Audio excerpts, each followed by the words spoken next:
Where are we painting today, Crista Pisano? Well, Chris Long, this is a photograph I took this past fall from Kiawah Island. I spent some time down in South Carolina, which is where I saw you, which is why I figured, hey, let me pick something from when we met last time and painted. You were traveling through the area. And we painted at a Starbucks. At a Starbucks, which I had heard about you doing, but never did with you. Yep. Or never did alone. So that was kind of fun. It was a very quiet Starbucks. It would not be like painting in Starbucks where I live. Yeah. Which is a lot of people. And then it's funny because I sent you a bunch of pictures. And I knew the one you were going to pick. I think because just I'm because predictable? You're predictable. I know you so long. I'm like, he's going to pick this one. And this is the one I really would be my last choice. But I knew you were going to pick just like I wrote to you, I don't want you to have home court advantage with your compositions that you do really well with. Well, I don't feel like being shown up today. I was hoping you would figure out how to compose from those crazy panoramic nothings I take pictures of. No. Which is what I do. I never stay true to. Although this one I'm staying pretty true. I'm going to move the sky around. I don't know how you paint from photographs. Are you true to them or do you compose from? Okay, whether it's plein air or from photographs, and I know that some plein air purists out there might be all, hey, you can't, hey. But yeah, I use between 40 and 50% of my reference image, and the rest is all just sort of made up. Yeah, I don't even know if I use that much. And I omit a lot of things. I move things. I'm not true to things. And I don't normally post the image reference that I'm using, nor do I post a nice little photo of me in a sun hat with my easel set up, I don't wear a sun hat. I can prove where I'm painting like it really fucking matters. Well, I don't like to mess up my hair, so there's no sun hat. Oh no, I'll wear a baseball hat or something sometimes. Depends where I'm at. If I'm going to like another event right after at an event, I usually glam it up, get an umbrella. I actually used the year before at the Christmas tree shop, which I don't know, is that an East Coast store? It is. It is a Massachusetts, Rhode Island thing, I believe. Because whenever we're up in New England, we make a point to go to the Christmas tree shops and see what kind of new garbage they have. Yeah, how would you describe the Christmas tree shop to people that don't know what it is? Oh, it's like if a five and dime from the 70s mated with a dollar store, and then they got everyone from the old time grocery stores of the 1930s to run it. Yeah. So it's kind of like, remember, it's a little like crazy. Also Ocean State Job Lot, which we just got one. Remember, we used to go there when we were in college together. I still have tools from there. Ocean State Job Lot is a lot.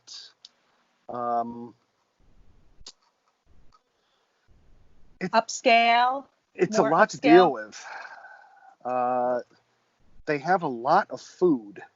Yes. A lot more than the Christmas tree shops, which tend to have some like old products from Woolworths back in the 80s.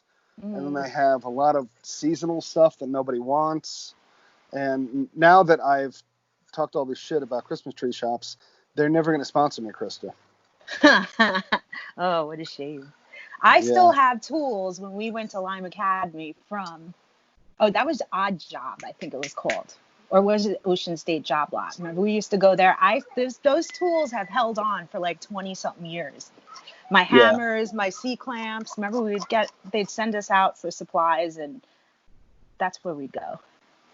But the I whole point vaguely of me, remember. yeah, I remember. Or if we were in a bad mood, we always went there because that's the place we could afford useless crap. Yeah. I remember numerous times, hey, Crista, you're upset? Let's go to the Job Lot. Okay.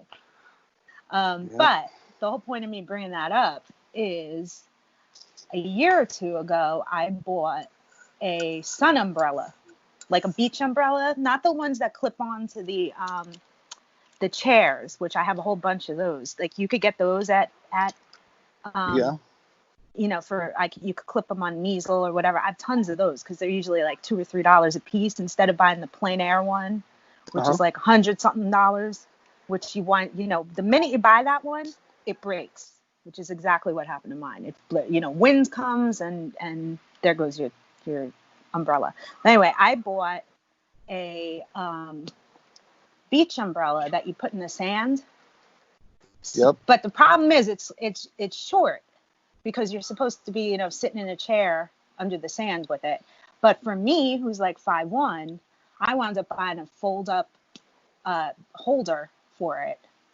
Like if you're doing street fairs or something.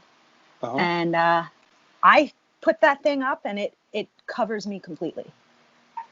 And it's great in the sun when you're out painting. And it cost me like, I don't know, $15 for the stand, and then another $10 or something for the umbrella. But if you're taller than me, you can't really come under there, which is great for deterring stalkers and such. Yeah. Clammy Florida hands. Yep. That was a good podcast, by the way. Explaining I love your podcast with I hope to one day meet Bonnie. I'd messaged her and said, Bonnie one wants day to paint I hope with you. to meet you. Good. I would love that. But I loved when you were talking about the clammy Florida hand. It's an actual thing. It's an issue. And I know in the current climate that a lot of minor, unimportant issues are being overlooked, but it still is what it is. You have to go to the podcast and listen if you want to know what the clammy Florida hand is. Yeah. Okay. And so what exactly are you doing? It just looks like you're flicking your brush, and are you just kind of scrubbing? What is that? Just kind of light. So I layer a lot. I paint on this color. It looks like you toned yours a similar color to mine. You have a lot more going on than I have. I work very low. I just had like a Naples yellow. I listened to your other podcast. Listen to me. I'm like promoting the hell out of you. I listened to your other podcast. I think you today. need to stop because it's really not that impressive. I appreciate You were talking about Naples yellow. Oh, garbage. I really like the color in oil, but in acrylic, can't find a good Naples yellow. Well, doesn't Naples yellow have lead in it? That's probably why. Doesn't matter. I'm not concerned about the chemical composition of my paint. I think that I already have too much up there in my brain. No, I think it makes a difference, though, is what I'm saying. It probably does.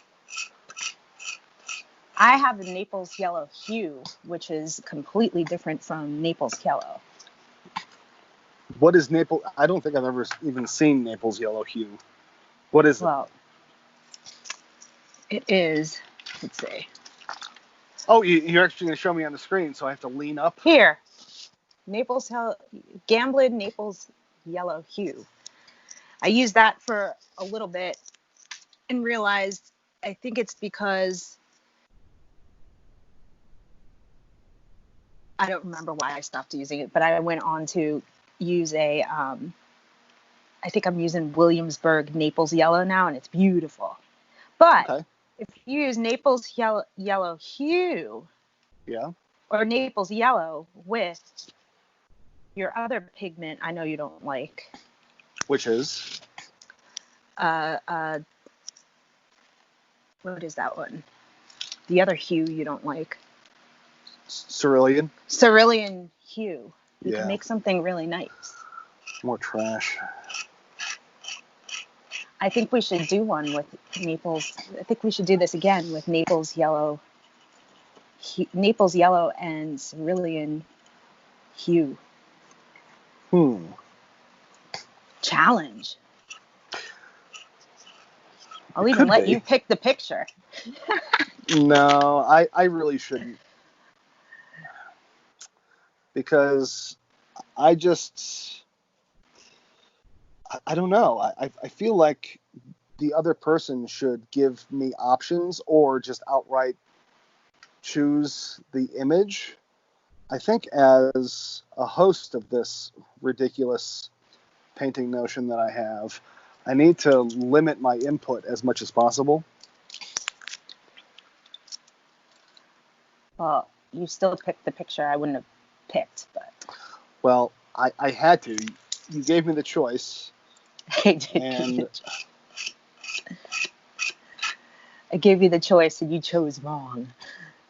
Oh man. I think I picked.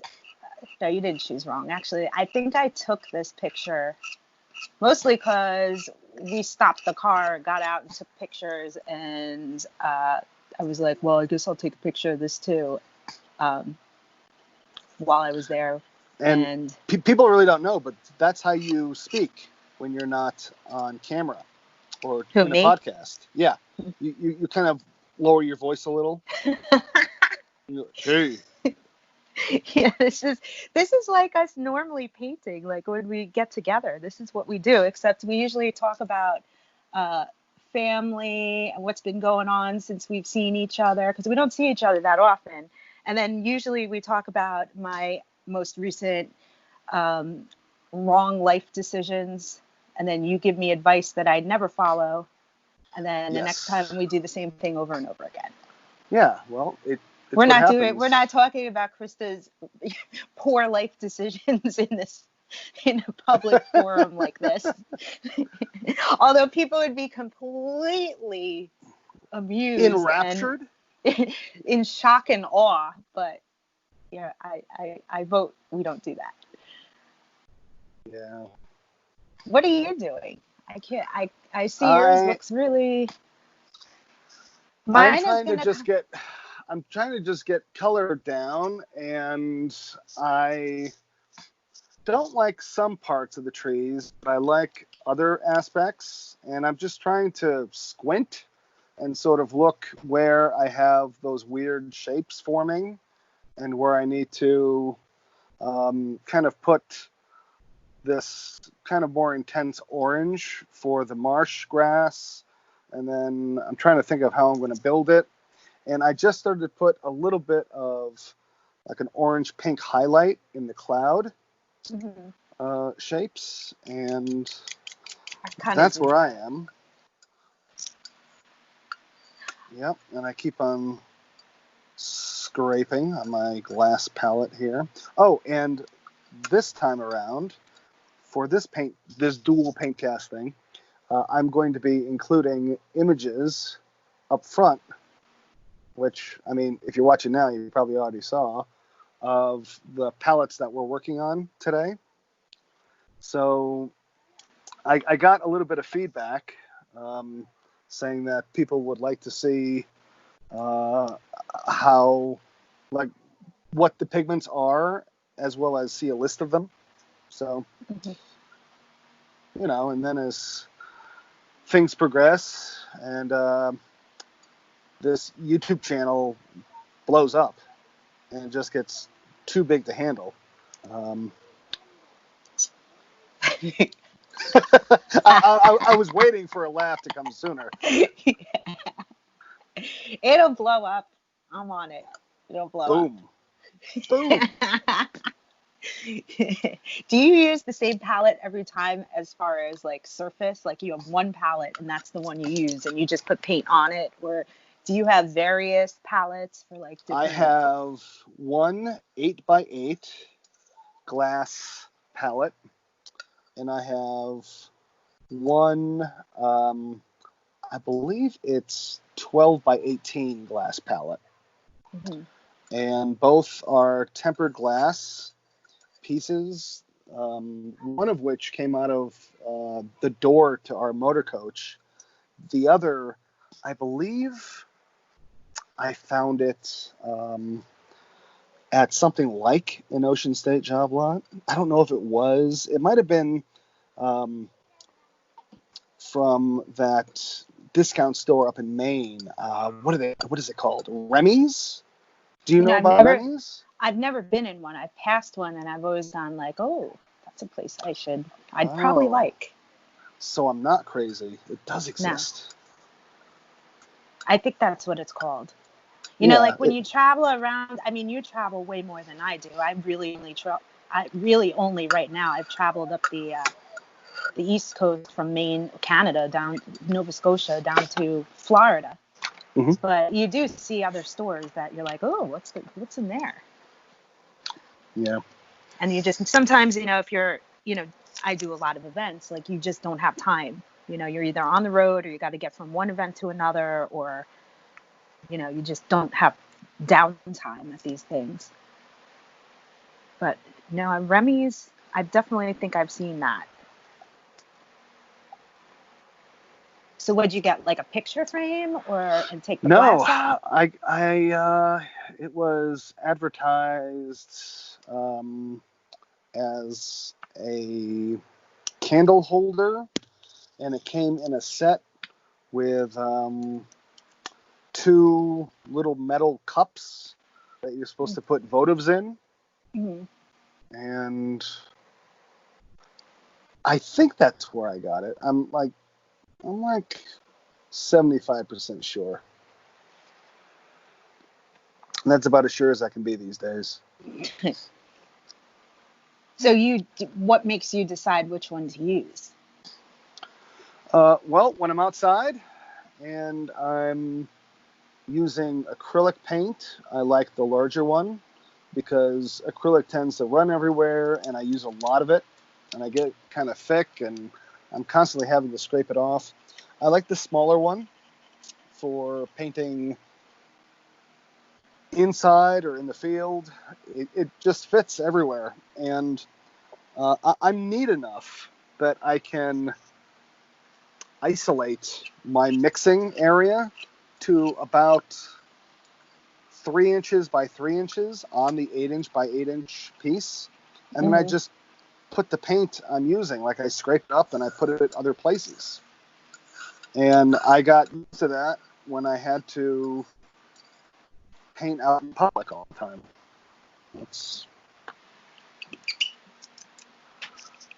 I just couldn't deal with a lot, and I had to be able to put things away fast.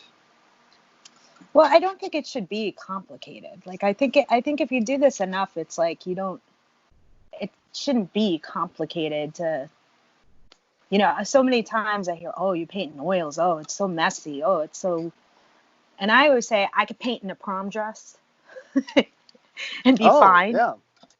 And I think I think a lot of people would like to see that. So I would definitely do that. You know, I would. That would be the time that, like, you know, I would just make a total mess of myself.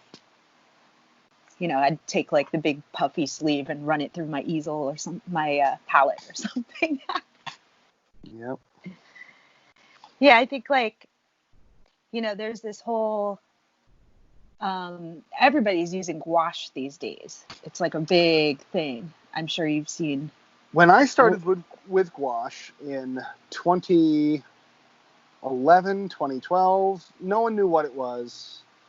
Mm-hmm. And I constantly had to answer questions about what I was using. What is gouache? How would you use something like that? why not just use normal acrylic paint or watercolor? And I had like this little preset speech I gave explaining myself and my gouache usage. And in the past probably decade, it's just gotten a lot more popular. Oh, you can't buy it now during the pandemic. Like you can't. I know. I tried to get something white. I do little. I keep a catalog of all my paintings, or try to. Just the prices, the frames, what kind of frame I had it in, what kind of. I do these little watercolors in this book, like thumbnails almost, and I do use a little white gouache and watercolor, and I needed more white gouache. I can't get it anywhere. Anywhere. Oh. I used gouache in. I don't know if you remember. I just donated all my gouache. I think I donated all my gouache to a gallery that I used to go and paint with the people who run it. It's called Axiom in New Orleans. Mm-hmm. It is a great gallery, great people. And I think I painted at their open studio probably 2 or 3 times. And then I moved away, and I saw that one of the people who runs it, put a open call out for materials, and I wasn't using it, so I just kind of sent it all back to New Orleans. So if anyone wants my gouache, you know that's where to go. Did you have any white? I did. Yeah. I did have, I had titanium, and I think I had some unbleached titanium too that I got in one of those multi-pack things.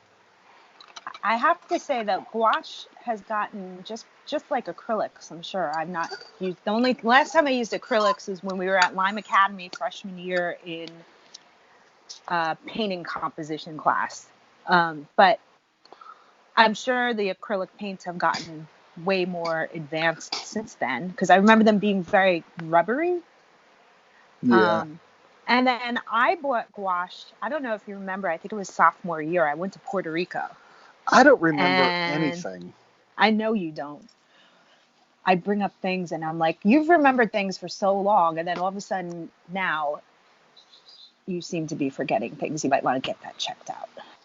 I'm fine. I just eliminate things that don't matter.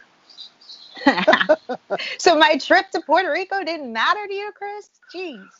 I forgot you even went on a trip to Puerto Rico, Krista. Seriously. Well, it's something I'd like to forget too, believe me. But I bought gouache. I bought a little paint box from a guy in Old Lyme. Mm-hmm. I can't remember his name. He was making these little paint boxes, and like everybody was buying them. And I bought one, and then I bought a whole set of gouache, and they were so incredibly chalky. Mm-hmm. That I was like, why would anybody want to use this stuff? And now, I mean, I have used it, used other people's gouache. And it's definitely different than it was in the 90s. Other people's gouache. Yeah, other people's gouache. It almost sounds dirty. I don't know why.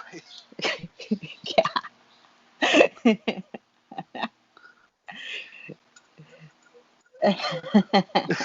Other people's gouache. Yeah.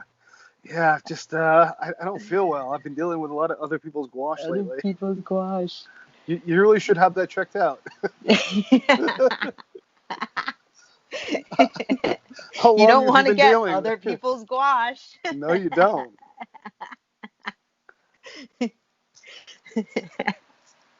Oh, see, this is why I miss painting with you and hanging out. Yeah, well, I am one of the greats. This is what we did. I mean, we've known each other, 20-something years now. And I think every time we get together, we've done, or any time we've even been in school together, we were doing some kind of artsy thing. Yeah, and I mean, I don't know if it's a product, and I often wonder this, like if we went to a large school, like our graduating class was 12, and there's no dorms, and there was really nothing to do in Old Lyme, Connecticut. But you know, I often wonder if I went to a bigger art college, if I would have, you know, if we would have been doing, you know, hanging around doing other artsy things or going to museums instead and bars and whatever. Sounds lame. Yeah. I wouldn't give it back. I mean, this is what I do normally when I get together with friends anyway. Like, I want to hang out with people who do things, the same things I do anyway. And we just, hey, want to go painting? Okay. You know? Yep. And I like how you just kind of dropped your voice there again, too, because that's how you normally speak to people. Hey! Because it was how you were raised. I definitely do a mom voice when I talk about my mom. I definitely have a voice that I do, and I didn't realize I did it so much until I started doing during this pandemic, and I had to do so many virtual things and tell stories or whatever. I definitely do this thing, and I'm like, wow, does my mom really talk like that? Or is that something I'm just making up? No, from what I remember, she does have a particular way of addressing you and your brothers. And she doesn't really, I think, do it with other people. Yeah, you've seen my mom outside of events, you know, outside of the proper, like, oh, we're at graduation. Oh, you know, you've been to my house. Yes. Yeah, my oldest daughter threw up on your parents' kitchen floor. Yes. Because a juice box didn't agree with her. I think my dad was weekend. I think my dad was so excited that there was a little kid in the house, and he was just giving her his juice boxes, or from whatever diet he was on. He was drinking these little juice boxes, and yeah, it wasn't the juice that she normally drinks. Yeah, it was just I think he kept giving them to her. Excuse me. And I was upstairs, and I came downstairs. I just got home from work. I was getting changed. I think we were going to get dinner or something, and you and Becky were downstairs, and my dad came to the foot of the steps as I was coming downstairs and says, the baby's sick. I was like, what? Yeah. And you were standing there horrified, I think more so that your child threw up on my parents' kitchen floor. Well, she didn't just like have a little vomit that came up. It was like projectile, like, and just like all over the place, on tables, on the floor, on the adjoining wallboards. I remember she had those little Crocs on because you were able to wash them off. Yep. Pretty impressive. But I think, wasn't that the first time she ever threw up to begin with? It might have been the first or second. Yeah. Myself and my children, your face was like, we what do not vomit. Do? Yeah. We keep everything inside. We push it down. Still? I think I can probably recall the number of times I was sick in that fashion on one hand. That's how much I really don't enjoy it. I will go out of my way not to be sick. I think we were at a party one time and you left me alone when I was not well. And then took me to IHOP or something after. It sounds like something I would have done when I was 19. Yeah. Actually, I was never a drinker, so I only had a limited experience with people who had been drinking, and my general opinion of such was that if you were going to partake, then, I mean, it was up to you. Take care of yourself. It wasn't up to me. No, you were always the driver. And you always... I would always drive, but I didn't condone such activity, Krista. It's not like we were having ragers or anything, in college. Like we would have somebody would have the occasional house party or something and whatever, but it wouldn't be like, we weren't at some like, sorority house or something. No, and I did not realize how other college kids, how hard they really party until I met some of my friends' college crew at Boston University, and then I knew some people who were attending Tulane in New Orleans, and yeah, I just I really didn't realize how heavy they do party. Your friends were always nice when they came to visit too. Your friends from college, they always came. I mean, your friends from high school, they always came to visit you for a weekend or something, and they were always real nice. Yeah, they showed up just to drink with me. Yeah, basically hang out with you and Kyle, and then to make fun of me. Yeah, I they really weren't my friends. They were more like acquaintances by proxy to who I could introduce them to. So. Yeah, but they were always nice. You always had nice friends that came to visit. But I'm actually glad I didn't go to a college where we were partying like that.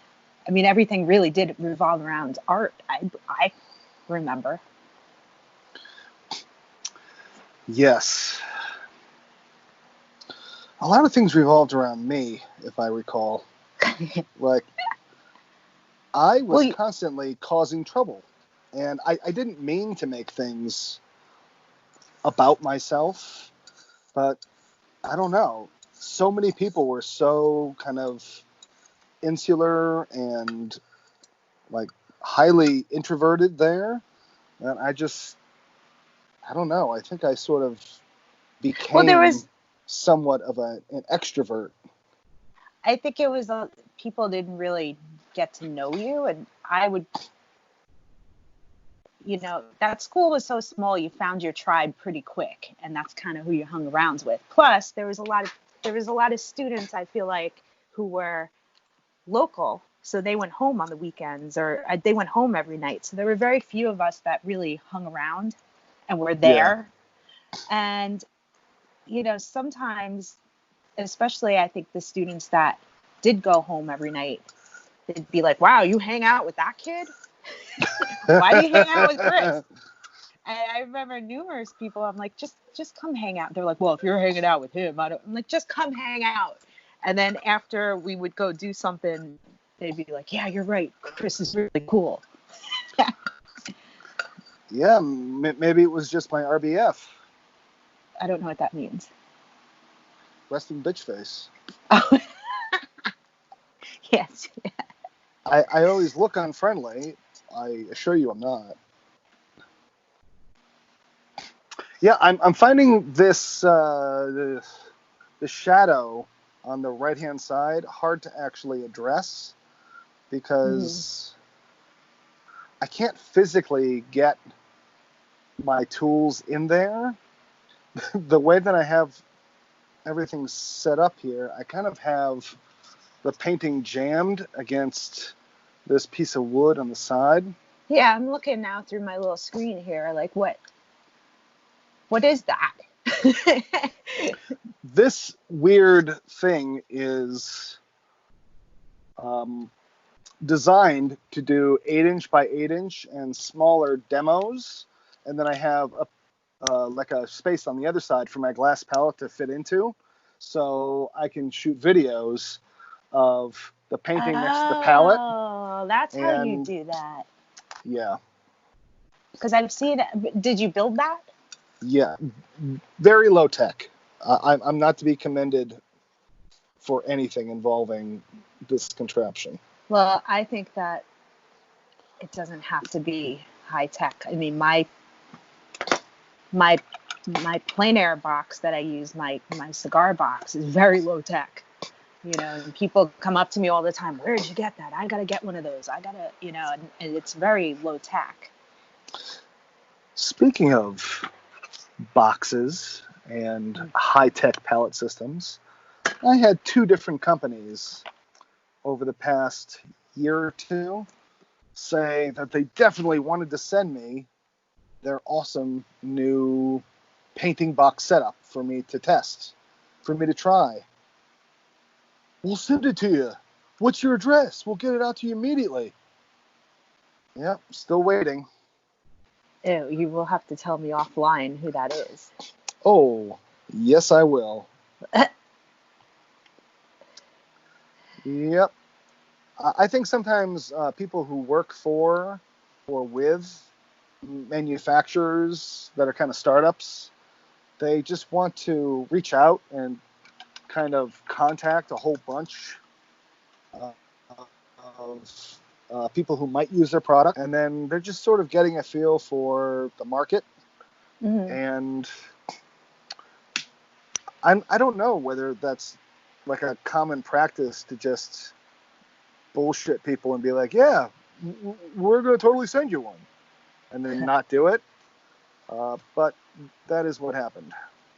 So me being as cheap as I am, I just make everything myself, because the last thing I really want to do is have to complain to anyone that something isn't working. I'm the kind of guy where if I buy something from you and if it doesn't work, I'm really not going to let you know. I'm not going to complain about it. I'm just not going to buy anything from you in the future. And that's happened to me a few times with fine art products. And I will say a few of them that people have sent me free samples to test. Mm-hmm. I'd say 75% of them I don't like, and I've actually broken things in my demo videos that people have sent me. Well, I find that, like, you know, I bought a new setup a couple months ago, and I like it. It allows me to paint, you know, some of these plein air events I do, I have to paint larger than what I normally like to paint.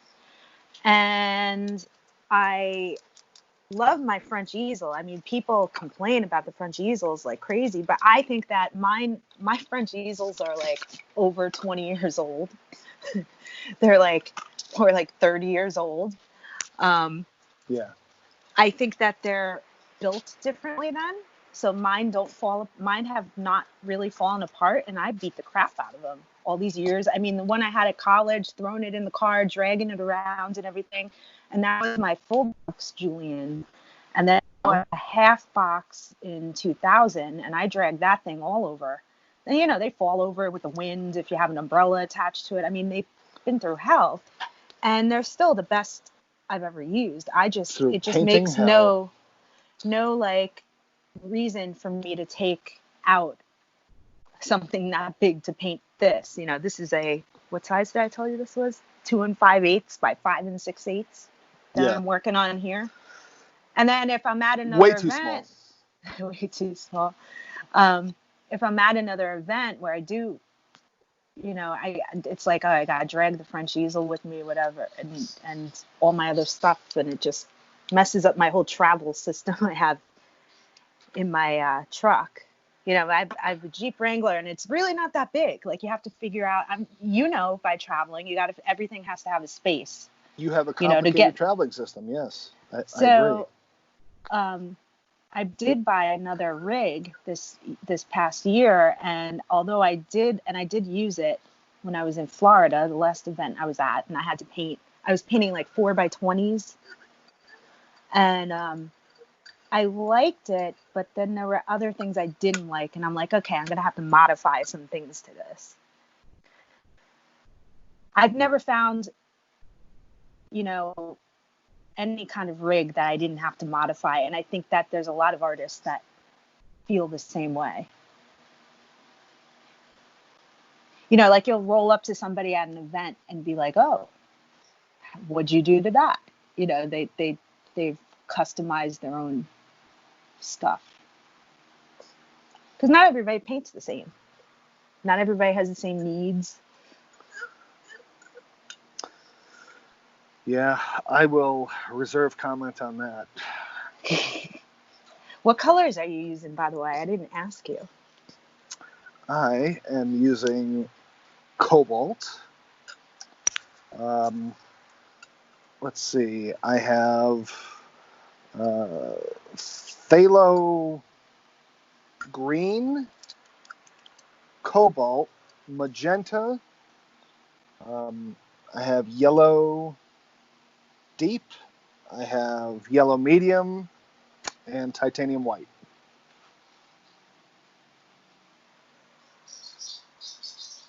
Oh, I hear somebody. Who, me?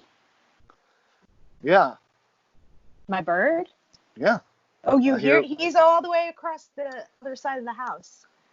I hear him. Really? Yeah. I can't believe you could pick him up. Yep. We had there's this low. The past week we had this outside. I live in a 2-family house, and I live on the bottom floor. And this cable line, was hanging low in the street. And I'm like, it's only a matter of time till the thing comes down. I really should call the cable company. Well, about an hour before I was going to do this with you, I hear boom, and I thought it was a delivery I was waiting for, which I knew was going to be a big box. And I'm like, oh, the guy just threw it on the porch or whatever.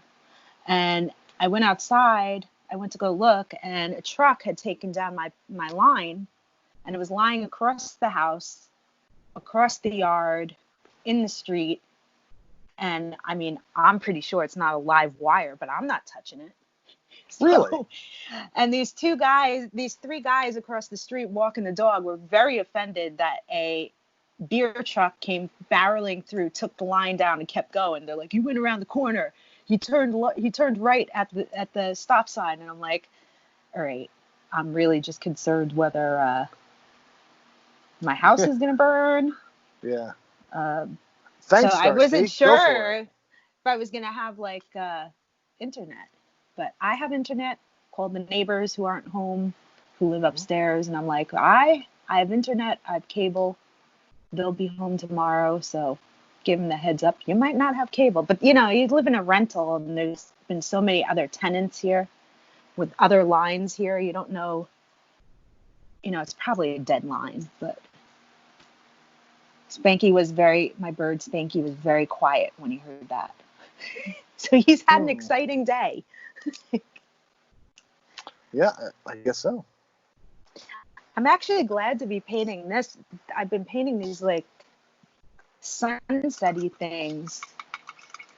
I have this one painting I've just been. It was in a show, and then it was out of a show, and then I put it back. I changed a couple things, put it into another show, and I've changed the frames 3 times on it. And I'm just not happy with it. And I finally sanded it down, repainted the sky, and I'm really having a tough time with it. But it's all glowy and yellow and oranges, and I'm like, I gotta get away from these sunset-y things I'm doing for a while, at least. Maybe that's the problem. This is higher key than what I've been doing. I like the sunsets because I get to make the majority of my foreground dark. Yeah. And I'm not really big on doing a lot of shape and color variation in my foreground. It just, I lose interest super fast. So I'd much rather do it in the midground or the deep space and just have a lot of the foreground just be mostly just texture, like different types of very dark texture, difference between palette knife and brush. That's what I've been doing with this painting. I'll send you a picture after we're doing All right. this. And I built up so much paint on top of it, the foreground, that it's like very textured. I've sanded it down, repainted it. I've scumbled paint over it. I've done all kinds of stuff, and it's just still not. I think it's almost there. Now Did you just say scumbled? I did. I used an art term, Chris Long. Wow. Yeah, I actually haven't used that word in a long time. You must bring out the genius in me. I haven't heard anyone use scumble in at least 15 years. Is it even a thing, or is it kind of like...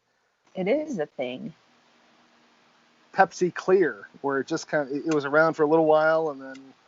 Oh, Pepsi Clear. Yeah. Isn't that the same era as like Zima? I'm not the right person to ask. I do not really remember alcohol. Yeah, I don't think I've ever drank a Zima. I have, like, in the past 2 years, a lot of this meme talk on the internet is centered around like crispy boys, for what that is. Making fun of like people who are very white, apparently. Like, they have this I think it's, what is that, middle class fancy, where it's the guys with the college hats who make the bad dad pun jokes, and they're always talking about crispy boys. And I heard that a few times years ago and had no idea what people were talking about. I thought it was code talk, and I didn't know that they meant like beer. I feel so dumb now. But I think, when you travel too, I'm sure that other places have other terms. I mean, I was in Virginia trying to order, like deep in Virginia, trying to order it's like one of these towns. It's a beautiful, beautiful event. One of these towns where there's like one or two restaurants, and usually like you can only afford to go on one. Yeah. Like the $40 steak is what you really want, but you really have to go get the $4, hero sandwich, So yep. I was trying to order a chicken cutlet, American cheese. I love a breaded chicken cutlet, American cheese on a roll. That's like really all I wanted, with some mayonnaise or whatever. And they had no idea what a chicken cutlet was.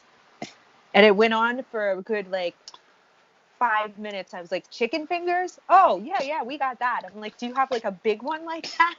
You're like, yeah, we have that. And I forget what they called it. So I know like different places have different terms for different. There's definitely a language barrier, I find, when I try to order New York style.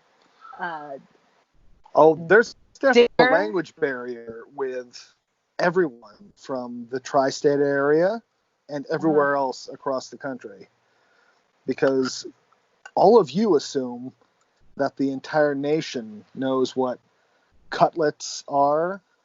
You assume that people know what Taylor pork roll is. Taylor ham.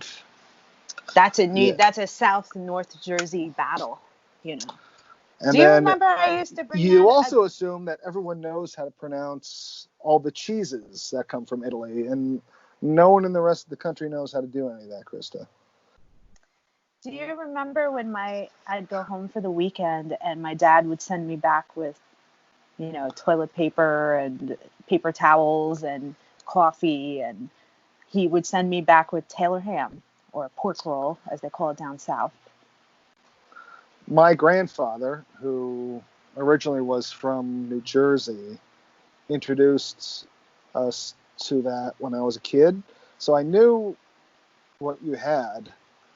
I don't remember if I enjoyed it, though. But I think back in college, I just ate everything, regardless of whether... It was a New Jersey delicacy. I was allergic to it. You always came back with mandarin oranges in a can. Oh yeah. You had tons of those. I don't know, because your grandfather, I think, would send you back with food, right? If you went home.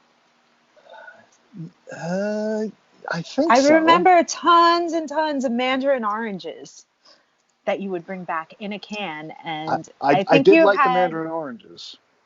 but I think you had so many of them. If I'm not mistaken, you had a dinner party at wherever you were living just so you can make some kind of dish and use the mandarin oranges in a can. That I believe. That definitely sounds like me. Now, Kyle Uh, said I used to cook, and I don't remember that because I don't cook now, and I don't remember ever cooking. no, you used to bake some kind of pasta cheese dish, and that's all you did. Yeah, that sounds about right.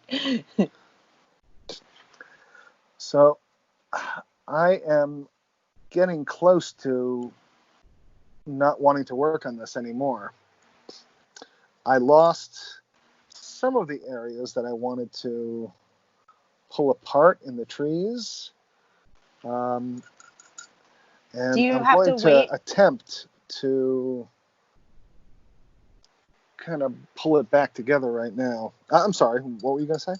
Do you need to wait for things to dry sometimes to go back into them, or? I don't wait. Are you Oh kidding? yeah, you're right. You don't wait. I No, forgot. I paint a painting, and then when all my tools are put down, the painting is done. Am I supposed to be giving you a list of colors I used? Right? Uh, yeah, you can send that to me later.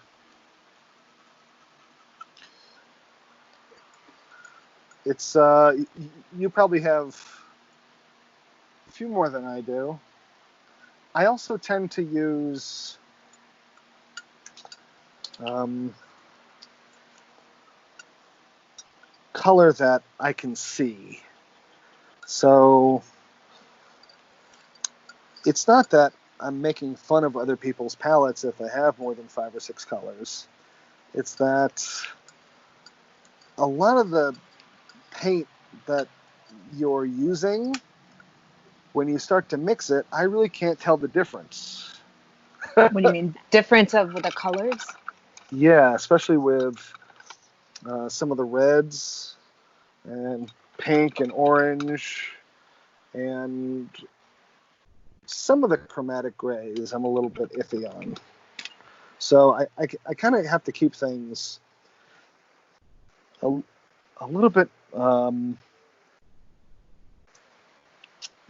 I have to be careful with my color worlds, or else they'll just get away from me real fast. Are you using grays? Or you're just mixing chromatic grays? I mix all my grays. I don't actually have any gray out of a tube. And my grays, I try to keep them to 3 pigment grays.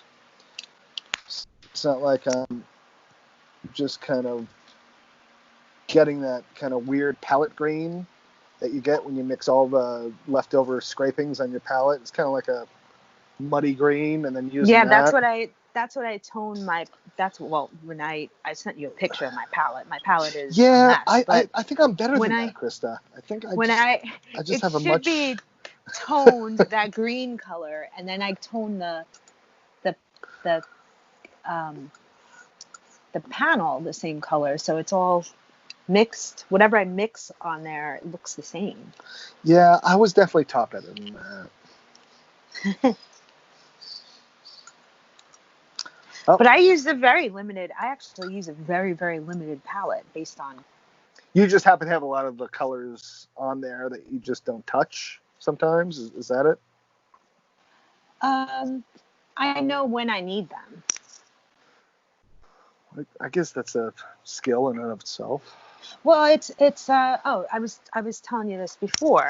I started telling you this before about my palette. Is the palette I was taught when um, I started painting when I was about 12, and the palette I was taught is called the Prismatic palette. Uh-huh. And let's see if I get this right. My teacher's teacher's teacher was Frank Vincent Dumond, who is the, coincidentally, it's funny, I wound up in Old Lime because he was American Impressionist and then part of the Lime Impressionists. Okay. And so the palette is based on, which I guess you'll see in the beginning of this video, is based on, warm and cool sides of the palette. And it's originally, if you look up some of like somebody that a lot of people know is Frank Mason from the Art Students League, and he taught this palette also. What I learned, I think, is like more of a modified version of the Prismatic palette, but you would have strands of gray, so you'd have all the color, all the primaries, warm and cool, like I have at the top of my palette. And I've been using that for so long that it's like, it's not really a security blanket, but I just know when I need them, and then under that you would have the traditional Prismatic palette. You would have a strand of grays, a strand of blues, all based on value and the prism. Okay. So I probably totally, crucified that. But the palette I use now is kind of like a modified version of that. And the Dumond palette, really, I believe he developed that to make it easier in the landscape for plein air painting, for you to go from warm to cool and atmospheric, a lot of graying things down for atmosphere, and like everything was right there at your hands, that you didn't really have to mix paint. You could just get it all down and, be done with it. Mm-hmm. And then I got away from that for a long time, because when I got to Lime Academy, nobody was teaching that. And I had learned this with my child brain. And then with my adult brain or young adult brain, I was trying to learn what everybody else was teaching me. Mm-hmm. And I got away from it. I think I did terrible paintings at Lime Academy. I think I really learned how to draw there. I don't think I did painting worth a lick there, but I think I just flicked my phone. Sorry about that. You did? Mine isn't moving too much, is it? No. Okay, good. Because this thing's literally at my forehead height. But I think that over time I got back to this palette and just modified it myself. So it looks like I have a ton of stuff here, but I'm really working in a lot of grays and a lot of neutrals, which I don't know if that works or not, but.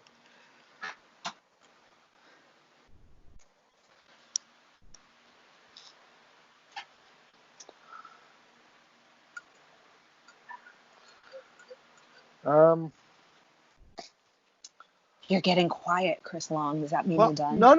I'm watching what you're doing, and I'm trying to squint and see what I'm doing.